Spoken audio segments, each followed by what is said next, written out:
Bom dia. Minha alegria de estar aqui no Tribunal Superior do Trabalho, agradecer o convite formulado pelo Dr. Sebastião, e com muita honra a gente vem, muito obrigado, Dr. Renato, minha alegria de poder passar assim, a mensagem que a gente preparou para vocês, que é a questão da prevenção dos acidentes e doenças ocupacionais no sistema de gestão de risco. Nós vamos falar um pouco sobre a questão de segurança no trabalho, vamos falar muito sobre ergonomia. Por quê? Porque ergonomia, primeiro, que é a nossa maior especialidade, embora a gente também oriente muitas empresas sobre sistema de gestão da segurança no trabalho, prevenção de acidentes, mas nós temos a nossa maior especialidade. Hoje a grande demanda da nossa atividade é sistema de gestão da ergonomia, ou seja, aquilo que vai ser feito para resolver as questões ergonômicas do trabalho. Nós preparamos uma apresentação bastante dinâmica, com exemplos, e que seja assim, bastante prática, para que vocês a tenham. Além do mais, nós vamos deixar aqui no final um livro sobre o assunto. O livro tem todos os detalhes do sistema de gestão, que é alguma coisa que a gente acredita bastante. E nós poderíamos dizer que nas empresas, nas organizações, o que os gestores, diretores das empresas menos gostam é de ações isoladas. Então, por exemplo, tem determinado problema, qual que seria a ação isolada que vai haver sobre aquilo? E o que eles mais gostam é que a gente apresenta o sistema de gestão. Por quê? Porque é a rotina do empresário. Empresas boas trabalham com sistemas de gestão. Sistema de gestão da qualidade, sistema de gestão de custos, e assim por diante. Então, quando nós apresentamos para o empresário a questão do sistema de gestão, isso é muito bem visto. E eles, então, assumem e fazem, puxa vida, dá para poder aplicar toda a tecnologia de sistema de gestão em segurança e em ergonomia? Sim, dá. Então, eu vou falar primeiro para vocês sobre os 10 pilares da segurança. É um ponto assim, importantíssimo, porque a gente fala o seguinte: prevenir acidentes é fácil?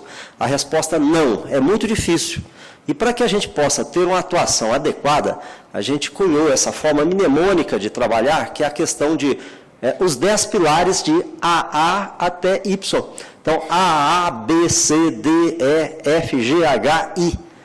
Então, são 10 pontinhos importantes que fica muito fácil guardar. O primeiro deles, o primeiro A, é a análise de risco da tarefa. Isso é um ponto que você tem que ter em mente, que para todo o trabalho que você vai fazer, há que se pensar antes como é que é o risco da tarefa e o que vai ser feito exatamente para poder preveni-lo. O segundo A, por incrível que pareça, é administração. Administração. Existe aqui um ponto que é já bem de consenso, que na origem de cerca de 97% dos acidentes do trabalho, você tem alguma forma de falha administrativa. Então, quando se fala o seguinte, o trabalhador cometeu o ato inseguro, o ato inadequado, no fundo, é porque houve falhas administrativas. Existe uma condição insegura ou condição inadequada? No fundo, o que está atrás disso são falhas administrativas. Então, isso equivale a dizer que a essência do processo, uma das essências do processo, um dos pilares da eficácia de um sistema de prevenção de acidentes, é a melhoria da qualidade administrativa da área. Então, há que se investir em gerentes mais bem preparados, sob o ponto de vista de administração, em supervisores que saibam administrar melhor. Então, esse é um ponto que não pode ser esquecido, sob pena de se comprometer. Aliás, os 10 pilares são importantes. Nós devemos imaginar que esses 10 pilares eles são interdependentes. Se você tirar uma peça dessa e um pilar desse, o sistema pode ruir. O C, o B, barreiras. Barreiras, nós temos que ter a noção. Você tem a barreira é o que transforma aquilo que nós chamamos de perigo em INPE. INPE seria improvável. Nós viajamos de avião. Quando a gente viaja de avião, a gente não está em risco. Nós estamos em improvável. E o que tornou aquilo que seria um perigo em improvável? A resposta é barreiras. Nós temos barreiras que são chamadas duras, são as melhores, e nós temos as chamadas barreiras médias, que inibem o comportamento humano inadequado, e terceiro, as chamadas barreiras brandas, que são os procedimentos operacionais, as práticas padrão, as regras de trabalho, práticas padrão, etc., que no caso são fundamentais. Por exemplo, quando a gente vai viajar de avião, nós contamos com certeza com as barreiras dos procedimentos operacionais do controlador de voo, com os procedimentos operacionais do piloto, do copiloto. Nós contamos com a barreira, que significa boa manutenção. Então, esse é um ponto importante se ter em mente. B de barreiras. A letra C é cultura de comportamento seguro. Nós temos que criar nas organizações aquilo que nós chamamos assim de cultura de comportamento seguro. Da mesma forma que já se criou, por exemplo, em muitas cidades e muitas regiões, né, a chamada cultura de não jogar lixo na rua. A pessoa se sente de tal forma incomodada se tiver com alguma coisa para poder soltar na rua, que ela fica com aquilo no bolso ou na mão até achar uma condição melhor para poder se desfazer daquele lixo. É a mesma coisa que nós estamos falando. Nós temos que criar dentro das organizações a chamada praxis do comportamento seguro, que é nos mínimos detalhes. Praxis do comportamento seguro, né? Então, a cultura do comportamento seguro é a letra C. A letra D é disciplina, não há o que negar, né? Um bom sistema de segurança, ele precisa de disciplina. Isso é autoexplicativo. Nesse sentido, as punições administrativas, quando indicadas, elas fazem parte do sistema de boa gestão. Sempre lembrando que, se você deixar de punir algum fato, algum delito, algum comportamento inadequado que merecesse ser punido, isso é uma falha administrativa. E também é falha administrativa você punir alguém que não mereceria. Tá? Então, você tem que tomar muito cuidado em relação a isso. A letra E é engenharia e ergonomia. Então, são dois pontos importantes. Muitas vezes se fala o seguinte: o que faz com que nós tenhamos uma drástica redução dos acidentes do trabalho? É comportamento seguro, é cultura, são as CIPATs? A resposta é não. O que faz com que você tenha assim, uma drástica redução de acidentes do trabalho é engenharia melhor. A engenharia que afasta o homem das situações potencialmente causadoras de risco. Você tem que ter muita clareza em relação a isso. E um outro ponto importante é a boa ergonomia.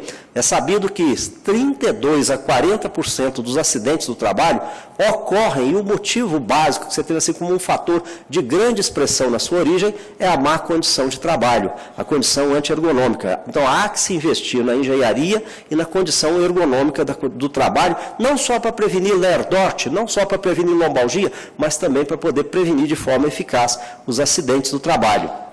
A letra F é fiscalização. Então, não adianta, há que se fiscalizar. Então, você tem que ter sistemas internos dentro da empresa que fiscalizem isso. A área de segurança tem um papel extraordinariamente importante nessa fiscalização. Né? A auditoria externa, né? Ministério do Trabalho e Emprego tem um papel importantíssimo, Ministério Público do Trabalho, papel importantíssimo nessa questão da fiscalização. A letra G é gestão do sistema de segurança, que é um dos temas que nós estamos falando aqui na nossa conferência. Então, a gestão do sistema de segurança há que ter que ser colocado como um sistema de gestão e que tem, na segurança do trabalho, algumas práticas críticas. Primeira, na gestão do sistema de segurança, a chamada planilha de riscos e perigos, com acompanhamento permanente. Toda organização tem que ter a sua planilha de riscos e perigos, e essa planilha tem que ser acompanhada de planos de ação para os riscos substanciais e intoleráveis, de forma a se constituírem barreiras, com planos de ação que são seguidos e acompanhados, e acompanhamento no mínimo trimestral pela diretoria da empresa. Então, uma vez a cada 3 meses, passam-se 4 horas para avaliar como é que está a planilha de riscos e perigos e se as barreiras continuam sendo as adequadas. E estabelecem-se metas sobre o processo e não sobre o resultado. Existe uma série de outras ações que podem ser feitas no sistema tem que ser feitas no sistema de gestão de segurança. Tá?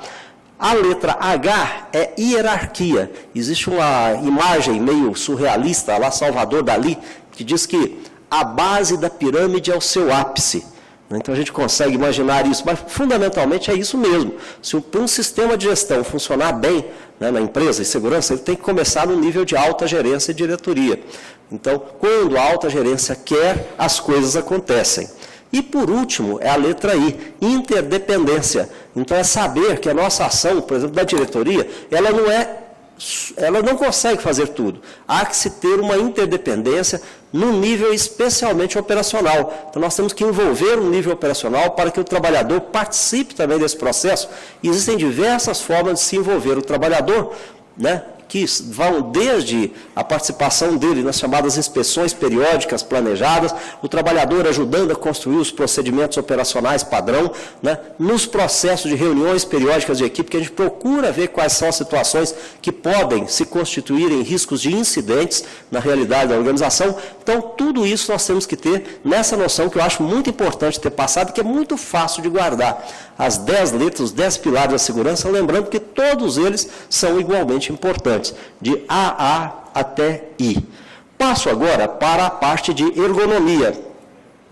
Ergonomia, ela pode ser definida em 5 palavras. Ergonomia é a adaptação do trabalho às pessoas. Temos que entender a importância dessa mudança de conceito.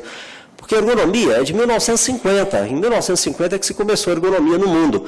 E antes dizia-se adaptação do homem ao trabalho.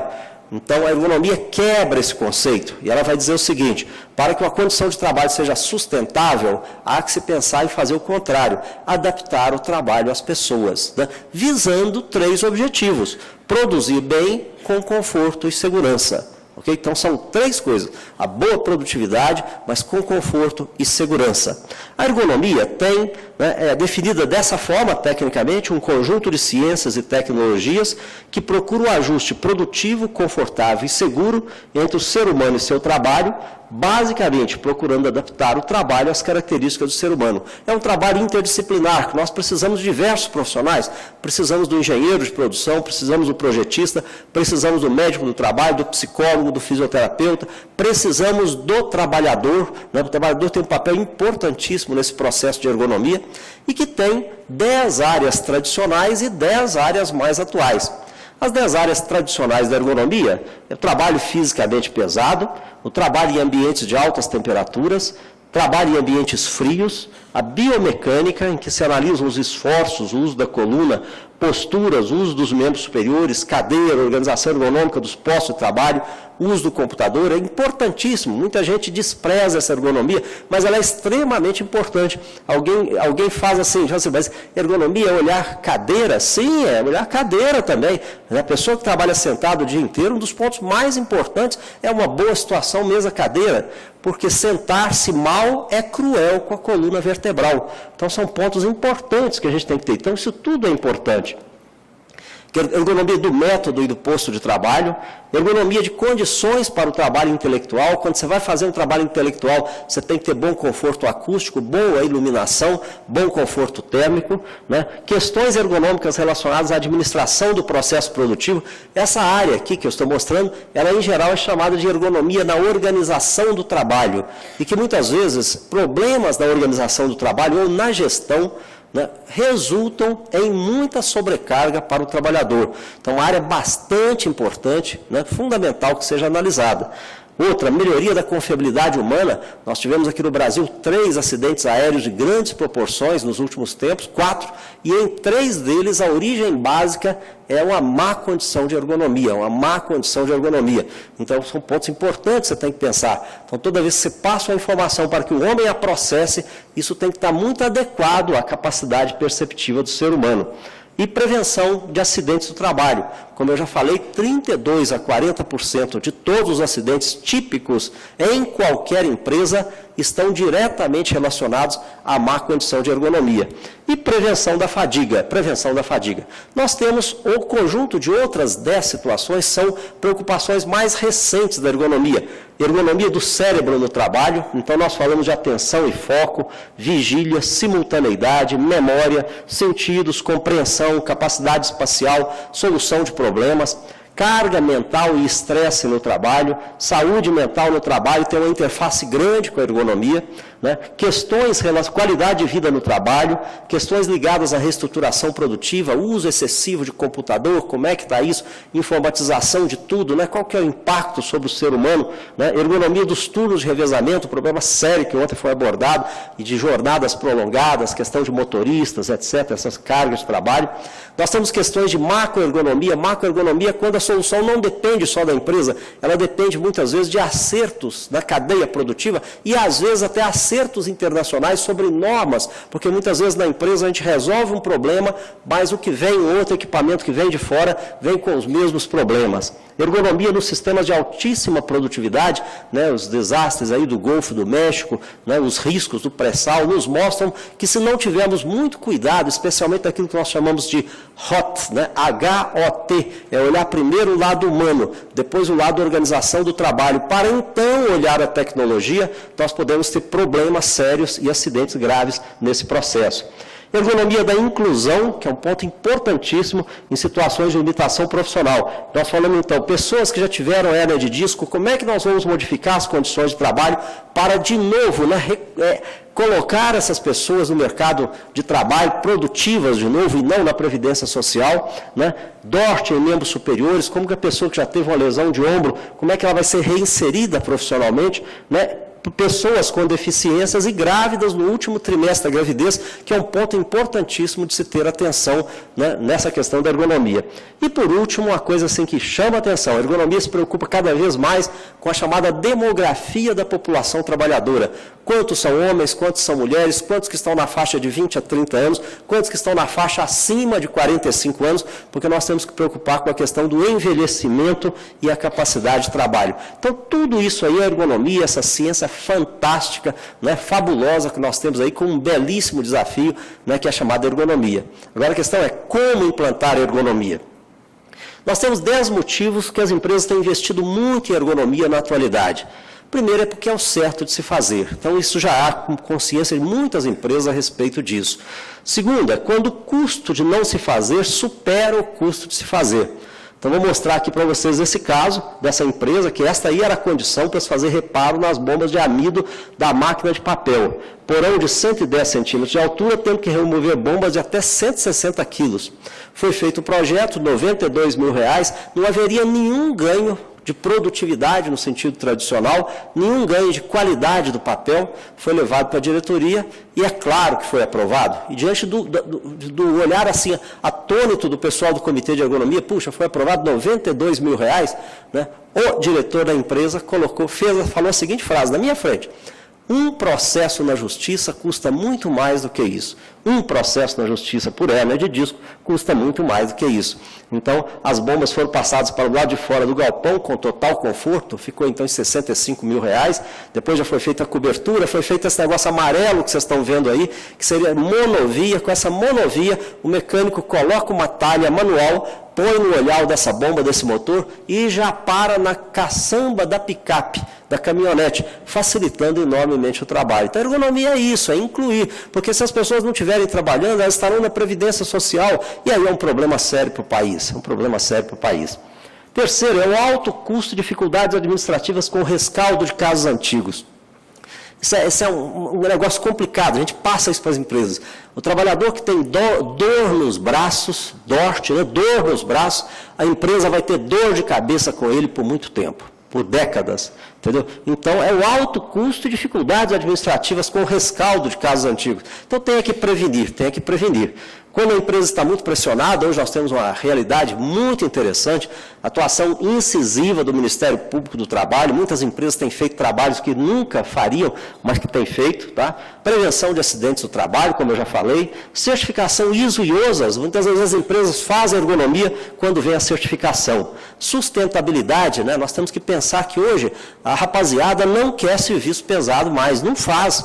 Então, você tem determinado serviço em determinadas condições, contrata um trabalhador de 20 anos, daí a pouco, 20 dias, esse trabalhador está caindo fora. Para trabalhar nessa condição aqui, eu não quero, entendeu? E também a questão de idosos e mulheres, né? Como que mulheres e idosos podem permanecer no trabalho? Por meio da ergonomia. Adensamento do trabalho das pessoas, que as pessoas não trabalhem mais, e aí você tem problemas, né? Em relação a isso, né? Necessidade de versatilidade, o trabalhador ótimo é sabido, é aquele trabalhador acima de 45 anos de idade, né? Aquele trabalhador que tem uma experiência enorme, mais responsabilidade, comprometimento, mas já não tem tanta força muscular. Então nós precisamos reduzir os esforços, a intensidade dos esforços que as pessoas são obrigadas a fazer. E por último, retorno no investimento. Retorno no investimento, $1 investido em ergonomia resulta em $5,29 de ganho. Isso é um estudo de 300 melhorias ergonômicas feitas na Ford. Tá? Então, é assim, impressionante. $1 investido resulta num ganho de 5,29. Eu vou mostrar isso aqui com um pouco mais de detalhe.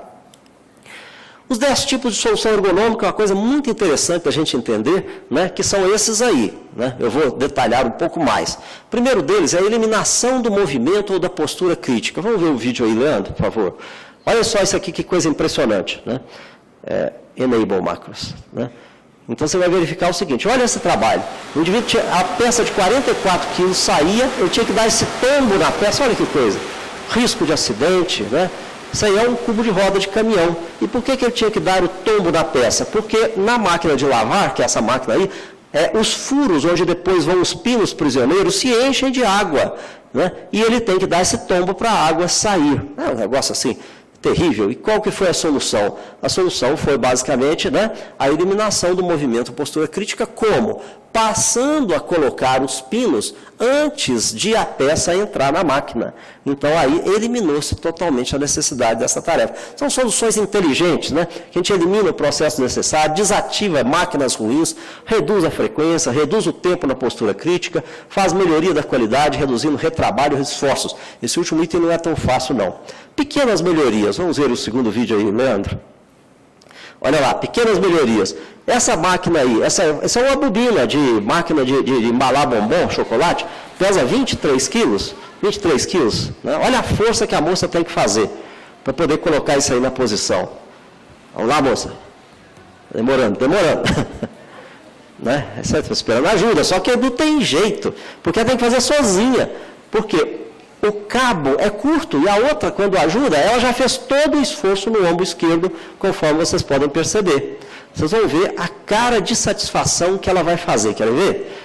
Olha só. Olha, o esforço que ela fez, percebam a fisionomia de satisfação dela. Olha, é isso aí. Né? Então, qual foi a solução? Foi um alongador de eixo. Esse alongador de eixo, são 6 vezes no turno. Põe-se esse alongador de eixo, e aí então as duas vão fazer o esforço desde o início até o final com tranquilidade. São coisas que custam quase nada. Nós chamamos esse tipo de situação de pequenas melhorias. E quando a gente envolve o trabalhador nos chamados ciclos de qualidade, os projetos de criação, e estimulamos que as pessoas pensem nisso, isso vira ergomania. Por que essa caixa tem que estar aí embaixo? Olha aí. Embaixo, força a coluna. Eu costumo dizer, quem trabalha no nível do piso, gente, é quadrúpede.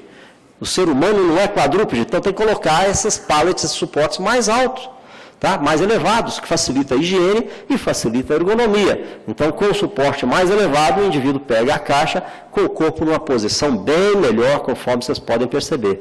Pode fechar, Leandro. Tá? Muito bem. Essas são pequenas melhorias, né? Equipamentos e soluções conhecidas. A terceira aí, Leandro, por favor. Muitas vezes nós não temos que ir atrás de soluções, não. As soluções estão aí. Olha isso aí, volta. Isso aí, que força. Né? Volta, força. Né? Isso aí acaba com o sujeito, entendeu? Então, vamos ver a solução. Existem soluções conhecidas para isso. A solução para isso a gente chama Easy Mover, né? Um dispositivo que custa $15 mil, tá? Mas que faz um belo serviço. $15 mil, né? Um processo na justiça, né, doutor Sebastião? Custa muito mais do que isso. Funciona nesse sistema aí, que vocês podem perceber, né? Isso move um ônibus de 15 mil quilos. Tá? Impressionante a robustez de um dispositivo como esse aí. São soluções conhecidas. Né? Então, vê o próximo filme, por favor, Leandro. Não, aí mesmo. Bom, projeto ergonômico. Projeto ergonômico, aí não, é a coisa mais complexa. Temos que colocar engenheiros para poder estudar a situação, trabalhadores envolvidos, equipe de projeto, contratar projeto externo, porque não existe uma solução clara, límpida, nem conhecida. Então, vamos ver esse exemplo que nós temos aí, que é a questão do tanque de combustível da fábrica de automóveis. Pode clicar. Então, aí, esse é o problema do tanque de combustível. Pesa 11,5 kg, né? Olha só. E o indivíduo tem que sustentar nos ombros 11,5 kg, né? Enquanto o colega, firma para cima, força, força, força, força, enquanto o colega vem com a parafusadeira para poder completar o serviço, né?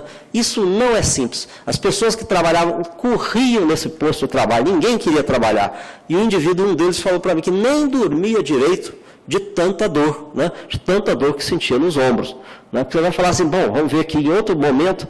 Vai falar, ó, são 11,5 kg, lá vai ele pegar o tanque, 11,5 kg, só que são 300 automóveis no turno. Então, no final do turno, o indivíduo está, como se diz lá no interior de Minas, esbodegado, entendeu? Então, todo dolorido, olha aí o problema. Aí está o problema, então, que vocês podem perceber, né? Então, isso aí não é solução simples, não é uma pequena melhoria.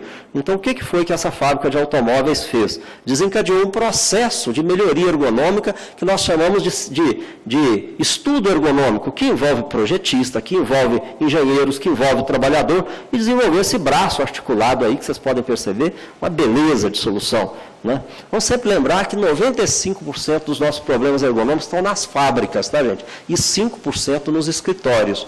Então, a dimensão da ergonomia é muito maior nas fábricas, tá, do que nos escritórios. Então, aí esse suporte prende, né, lá vem o colega, então, para poder fazer o parafusamento, né, final, né, e aí ficou bem resolvido. Totalmente não, porque ainda tem algum tempo que ele fica para cima, mas já sem fazer força. Pode fechar o vídeo, Leandro? Melhoria da organização do trabalho. Então, quando o problema é na gestão, não adianta, não é melhoria no posto de trabalho, nós temos que melhorar a gestão. Por exemplo, muitas vezes existe nas empresas falta de material, e toda vez que vem falta de material, e quando o processo é de montagem, depende de uma linha de montagem, para o processo. Então, parou o processo 1 hora porque não tem determinado componente. Quando chega aquele componente, aí é uma tristeza, porque vem AVE, a aceleração da velocidade da esteira, tá? Vem HE, hora extra, HECBH, hora extra camuflada em banco de horas, né? DT, dobra de turno. Tem uma dobra de turno terrível chamada MS, morte súbita. É o pessoal do turno da tarde, que seria aí às 23 horas, que só vai sair 2, 3 horas da madrugada, na hora que a produção do dia for completada. Existe TSDF, trabalho aos sábados, domingos e feriados, né? E existe PT, pressão total. Entendeu? Então, um monte de coisas que acontecem com sobrecarga ergonômica para o trabalhador. Por quê? Porque faltou material. Então, a gente diz que uma das partes mais importantes da ergonomia é a ergonomia na organização do trabalho. Por exemplo, nesse caso, nós temos que envolver a área de suprimentos, nós temos que envolver o pessoal do PTP, Planejamento e Controle de Produção, PCP, para que não falte material, Então, um conjunto de coisas que nós chamamos de melhoria da organização do trabalho.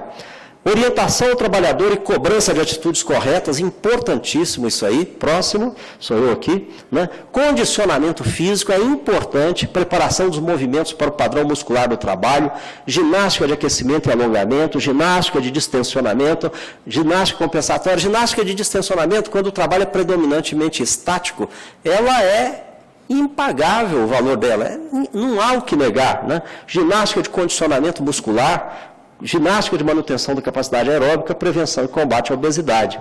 Aí nós temos as 3 últimas medidas, são as medidas administrativas clássicas, né? Porque temos que entender, ergonomia é igual a engenharia mais gestão. Então, um conjunto de medidas é de engenharia, de melhoria das condições de trabalho. As outras medidas são de gestão. Então, nós temos rodízio nas tarefas, tempos de recuperação de fadiga, relief, né? Seria a tradução do inglês, relief breaks. Nós, durante muito tempo, falávamos para as empresas, pausas, mas nunca obtivemos sucesso, porque a gente aprendeu na vida que pausa é PPP, pausa é palavra proibida, entendeu? Quando a gente passou a falar tempos de recuperação de fadiga, foi muito mais bem aceito, e hoje nós temos instituído em diversas empresas os tempos de recuperação de fadiga, que diminuem demais, aliviam muito a carga sobre o trabalhador, especialmente em atividades repetitivas ou em calor e trabalho fisicamente pesado. E, por último, seleção de pessoas, que de vez em quando nós temos que aplicar. Lembrando que antes da ergonomia, até 1950, a única coisa que era feita é a seleção de pessoas. Agora é a última coisa que é feita, mas tem seu lugar também, não há que negar. Como implantar a ergonomia na empresa? Sistemas de gestão, as duas regras de ouro, implantar como um processo e não como um programa, e implantar como sistema de gestão. Né? Sistema de gestão, as empresas entendem isso muito bem, as empresas não gostam de ações isoladas. Tá?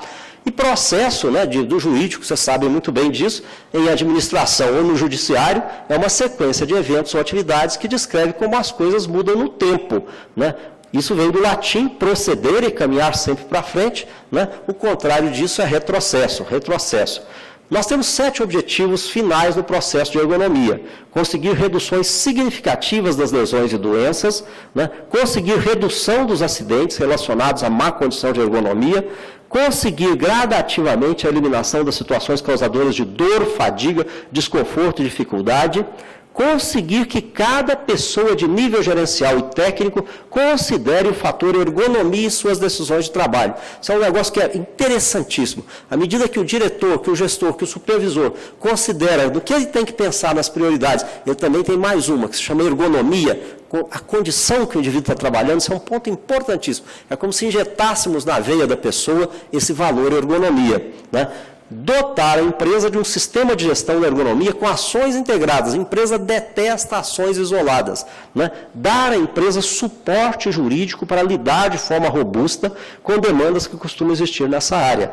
Com certeza, o sistema de gestão da ergonomia auxilia demais, né, a boa prática de defesa da empresa quando ela não deve ser penalizada e proporcionar à empresa condições de certificação internacional em ergonomia. O processo de ergonomia tem 4 fases. O início do processo, o ciclo de melhoria do trabalho, o desenvolvimento a longo prazo e o controle das questões legais e administrativas. No início do processo, quem faz? São os 13 passos preparatórios. É o serviço médico, segurança do trabalho, diretoria de recursos humanos e consultoria. Eu vou destacar só alguns itens. O primeiro, garantir comprometimento da alta gerência e constituição do comitê deliberativo. Por quê? Como a gente falou da letra H anteriormente, né, a base da pirâmide é o seu ápice. A base da pirâmide é o seu ápice. Então, nós temos que contratar com a alta gerência da empresa o que vai acontecer para não perder tempo. Porque se a gente quiser fazer melhorias no nível de supervisão, embaixo, depois você vai ter o diretor que não sabe o que está acontecendo, que história é essa que estão modificando. Então, você contrata com a alta gerência. E contrata a criação do chamado Comitê Deliberativo da Ergonomia. Esse Comitê Deliberativo da Ergonomia, com os diretores, reúne-se de 3 em 3 meses, tá?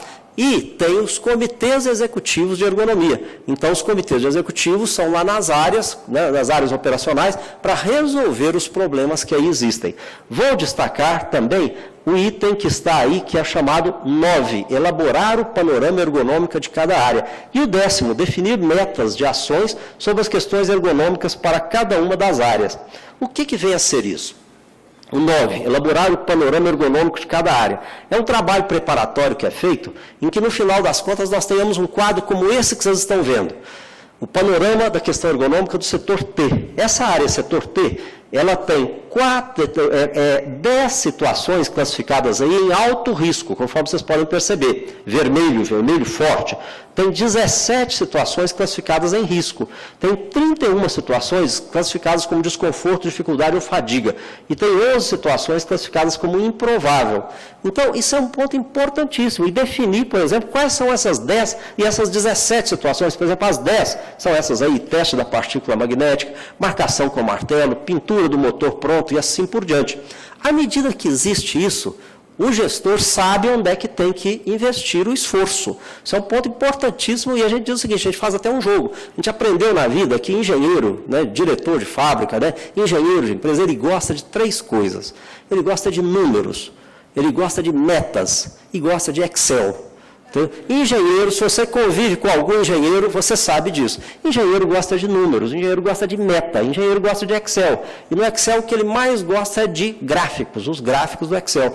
Então a gente faz esse jogo com eles. É um jogo que ele gosta. Que é o seguinte, atribui 4 pontos, conforme você pode observar aí, 4 pontos a cada situação de alto risco. Tá? Então você tem 4 vezes 10, 40 pontos. 3 pontos para cada situação de risco, 17 vezes 3, 51. Né? 2 pontos para cada situação de desconforto, dificuldade ou fadiga, 31 vezes 2, 62. E 1 ponto para cada situação de improvável, 11. Somando isso tudo, você tem um número aí embaixo, 164. Então, esse engenheiro, esse gestor, ele passa a ter um número. 164. E vamos estabelecer agora uma meta de redução. Entendeu? Isso é uma coisa que é jogo com aquilo que ele gosta de números, ele gosta de metas. Então, aí nesse caso, estabelecem-se metas de 3 a 5 anos para zerar isso aí. Seria o seguinte, você tem 3 a 5 anos, conforme a complexidade, para que esse número aí, que no nosso caso, 10 mais 17, ele seja zerado. Nenhuma situação de risco e alto risco. Então, metas para 3, 5 anos. Tá? Isso dá para fazer. E aí com um detalhe importante, né? E aquilo que ele não fizer esse ano? Ele estabelece medidas paliativas, né, de administração, de rodízio, de mais de um para poder fazer a função, para não ter problema durante esse período. Então é muito interessante, porque funciona. Metas, né? Então estabelecem-se as metas. Aí entra-se na segunda fase, que é o ciclo de melhoria do trabalho, que é o PDCA. É outro termo que é extraordinariamente bem apreciado nas empresas. Quando se chega nas empresas e fala assim, vamos fazer o PDCA da ergonomia, todo engenheiro gosta, todo gestor gosta. Né? PDCA é isso aí, é o ciclo de melhoria do trabalho. Quem faz é o comitê executivo, mais as chefias. Uma vez tendo as metas definidas, vocês veem lá em cima, né? 2, fazem-se as pequenas melhorias. 3, fazemos os estudos de adequação das soluções conhecidas ao estudo ergonômico.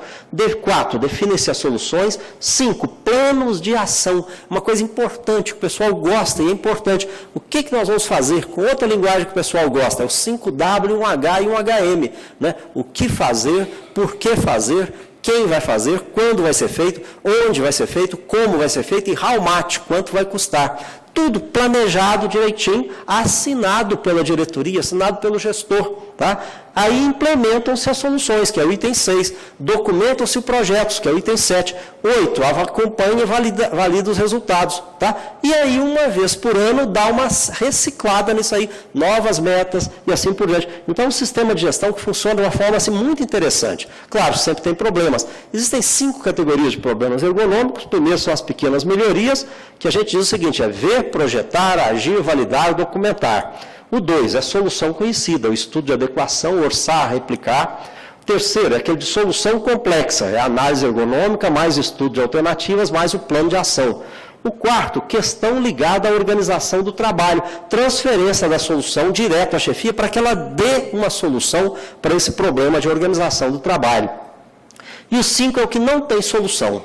Como diz lá no interior de Minas, o que não tem solução, solucionado está. Então, você aplica o quê? Oficializa o rodízio, as taxas de ocupação corretas com o ILIFs, com os tempos de recuperação de fadiga, e ou mais de um para poder fazer a atividade. Então, esse quadrinho é um quadro interessantíssimo, porque mostra para o gestor que para tudo tem um encaminhamento administrativo. O que dá mais trabalho é o item 3. Aliás, é o item 4, questão ligada à organização do trabalho. Porque muitas vezes não é tão simples melhorar o gerenciamento, por exemplo, de chegada de materiais a tempo e a hora na produção. Aí os resultados começam a aparecer. Melhoria da condição de trabalho, melhor aderência do trabalhador à empresa, redução do tempo de setup, redução dos tempos de manutenção e maior disponibilidade do equipamento para a produção, aumenta o tempo de disponibilidade do equipamento para a produção, viabilização da polivalência, harmonia gestores e empregados, lucro admirado pela comunidade, e nós temos que ter dados para isso. Essa aqui, por exemplo, é uma empresa que tem esses setores aí, 3, 6,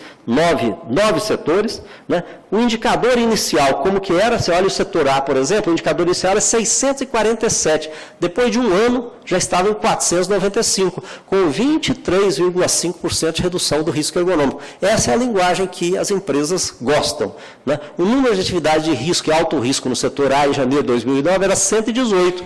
O número de atividade de risco e alto risco em janeiro de 2010 era 67, com redução do número de atividades classificadas em alto risco e risco de 43,2, e assim por diante. Quem está trabalhando que não conseguiu bom resultado é a filosofia do boiadeiro, né? Ou de Cristo, né? O bom pastor e a ovelha. Se tem uma ovelha desgarrada, vamos lá ajudar essa pessoa. O boiadeiro vai lá ajudar essa pessoa.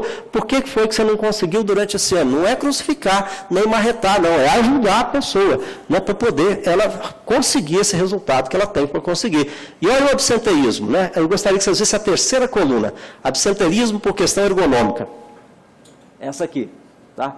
estava em 0,42, um ano depois já estava em 0,21. Então, você vai ter uma redução do absenteísmo, né, etc. Olha os afastamentos previdenciários, a penúltima coluna. Casos novos. Em 2009, eram 30 afastamentos por questão ergonômica que foram para a Previdência Social. Em 2010, já eram 13. Né? Atualmente, em 2012, os dados é 1. Então, você vai reduzindo o impacto lá na frente. Eu vou falar sobre isso mais na frente, né? O 3 é o desenvolvimento a longo prazo. No desenvolvimento a longo prazo, né, nós temos a resolução das principais dificuldades que sempre aparecem em qualquer sistema humano. Eu que chamaria importantíssima, segundo retângulo que está aí, inclusão dos provedores de serviço e terceiros no processo de ergonomia. Então, incluir todo mundo que é terceiro, chamados terceiros permanentes dentro da empresa, eles são incluídos nesse processo, por uma questão de responsabilidade solidária que nós temos, né?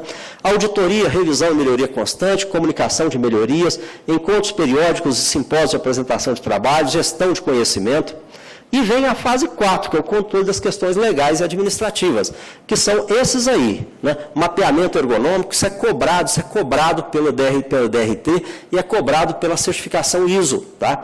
Absenteísmo médico por questões ergonômicas, como que é tratado, nexo técnico presumido e questões ergonômicas no afastamento previdenciário. Toda vez que se cria um sistema de gestão da ergonomia, a questão de B91, B31 na Previdência Social fica muito fácil trabalhar. Primeiro, que o pessoal afasta menos. Segundo, como nós melhoramos as condições de ergonomia, é fácil justificar para a Previdência Social, fácil, entre aspas, tá? Que o afastamento não foi por conta do trabalho. No relacionamento com o Ministério Público e Fiscalização do Trabalho, fica muito fácil. Nos processos judiciais de reparação e indenização, fica bem mais fácil justificar robustez da empresa perante a autoridade da Justiça do Trabalho e na certificação internacional em ergonomia.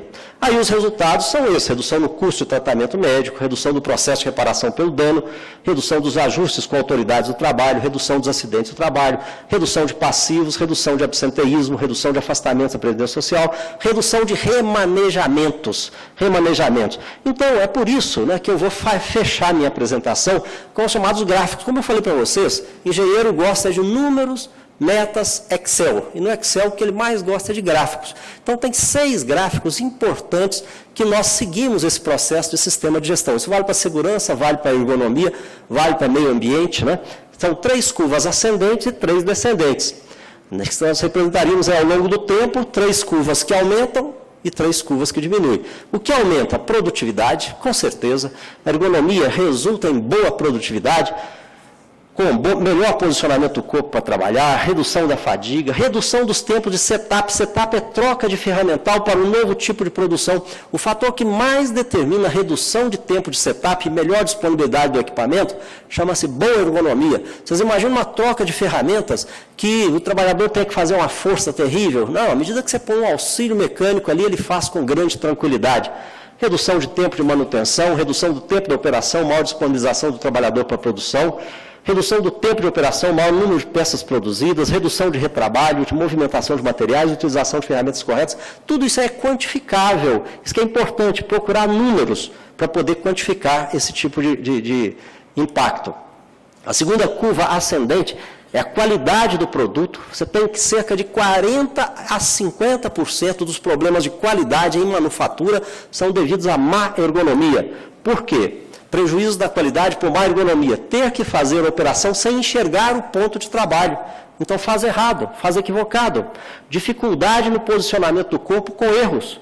Componentes semelhantes com pequenas variações. E o último, seríssimo, desde Charlie Chaplin nós conhecemos, é problemas de qualidade decorrentes de velocidade excessiva. Uma esteira muito rápida, o trabalhador erra, então você vai dar problema lá na frente. A terceira curva ascendente é a qualidade de vida. Então, nesse caso, nós resgatamos os conceitos da Organização Mundial da Saúde sobre qualidade de vida. São 24 facetas, mostrando que a ergonomia impacta em 12 dessas 24 facetas. E o indivíduo tem uma qualidade de vida ascendente, que é essa aí que só sobe. A curva verde, que só vai aumentando.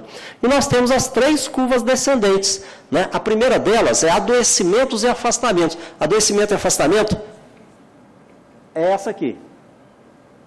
Essa curva roxa, tá? Então, você tem uma redução, já mostrei isso em gráfico. Basicamente, você vai ter um conjunto de adoecimentos, cerca de 50% dos afastamentos da empresa, qualquer empresa, são por problemas de ergonomia. 50%, principalmente os da classificação CID-M, ou seja, transtornos musculoesqueléticos relacionados ao musculoesquelético, e do CID-F, que seria transtornos psicológicos, especialmente depressão. 50% são relacionados, você reduz, né, no primeiro ano, depois isso chega a cerca de 80% de redução.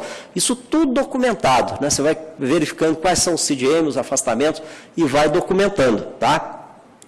Depois você tem os acidentes do trabalho, que seria a curva, essa aqui. Eles reduzem 40%. Uma boa ação ergonômica reduz os acidentes em 40%. E, por último, eu chamo de participação financeira dos sócios indesejados.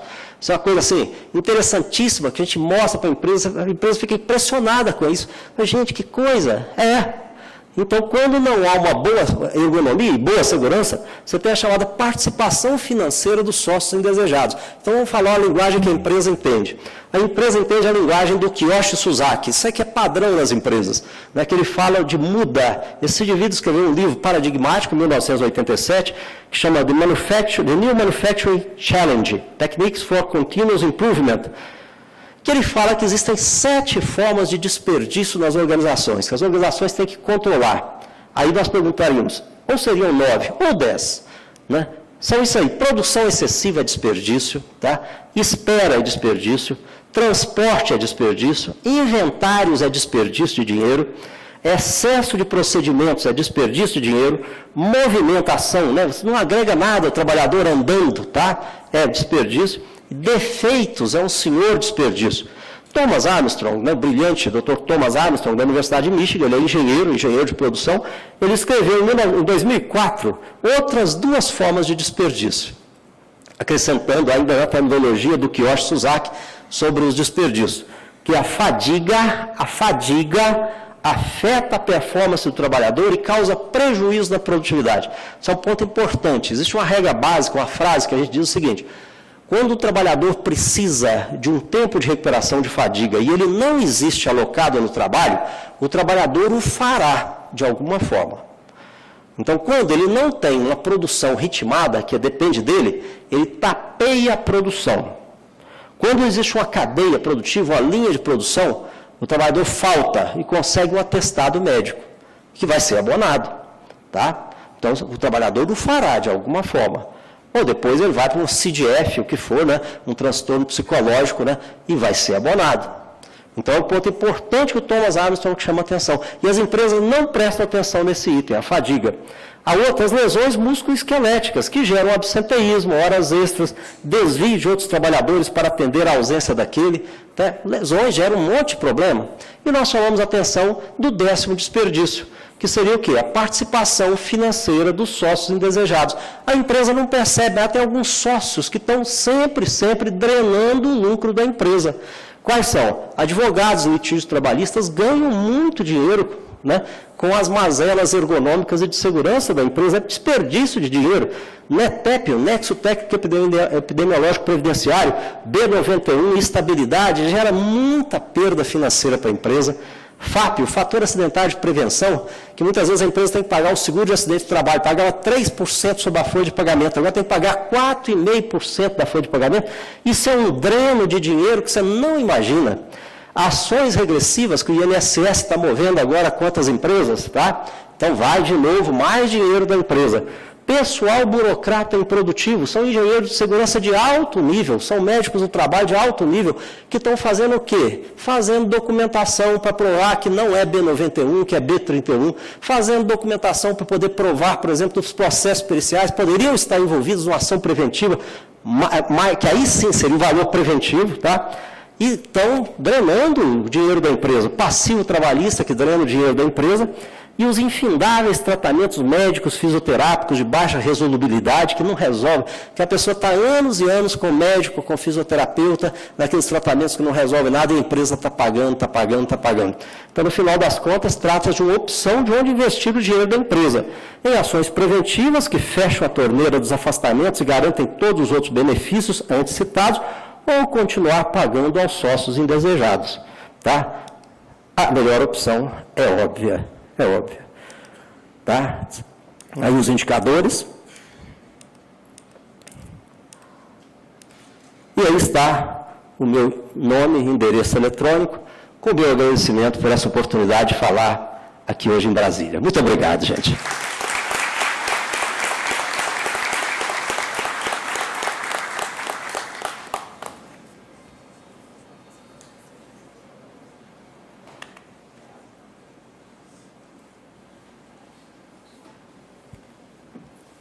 Agradecer ao doutor Hudson de Araújo Couto pela brilhante palestra. Sem dúvida, são muitas informações, não é? Que nós vamos depois rever a sua palestra na gravação, e parece que também a sua palestra virá numa literatura aqui do tribunal. São muitas informações importantíssimas, porque nós, operadores do direito, a nossa função básica é fazer a subsunção dos fatos à norma jurídica. Nós, evidentemente, temos o conhecimento da norma jurídica, mas nem sempre temos conhecimento dos fatos. E essas informações todas vão nos ajudar muito a ter uma compreensão melhor dos fatos que são submetidos à nossa apreciação. Muito obrigado pela sua palestra. Neste momento, o ministro Renato de Lacerda Paiva faz a entrega do certificado de conferencista CLT Histórica, medalha comemorativa dos 70 anos da CLT e o livro Linha do Tempo da Justiça do Trabalho ao Dr. Hudson de Araújo Couto.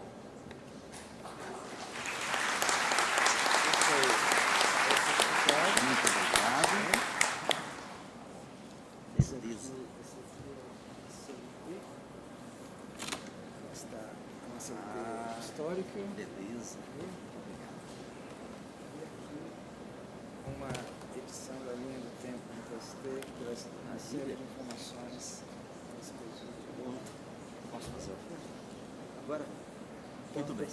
Então, como retribuição, né, eu estou deixando aqui para o TST o meu livro Como Instituir a Ergonomia na Empresa, a prática dos comitês de ergonomia, que contém em detalhes essa questão do sistema de gestão, né, que eu coloquei, todos os passos, como que se institui, fica aqui então como a literatura para que o pessoal desta nobre casa possa consultar o teor da minha palestra.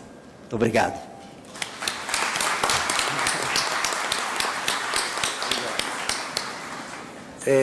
Vamos sentar só um minutinho. Agradecer mais uma vez ao Dr. Hudson, agradecer também esta oferta, né, ao Tribunal Superior do Trabalho, e será encaminhada à nossa biblioteca.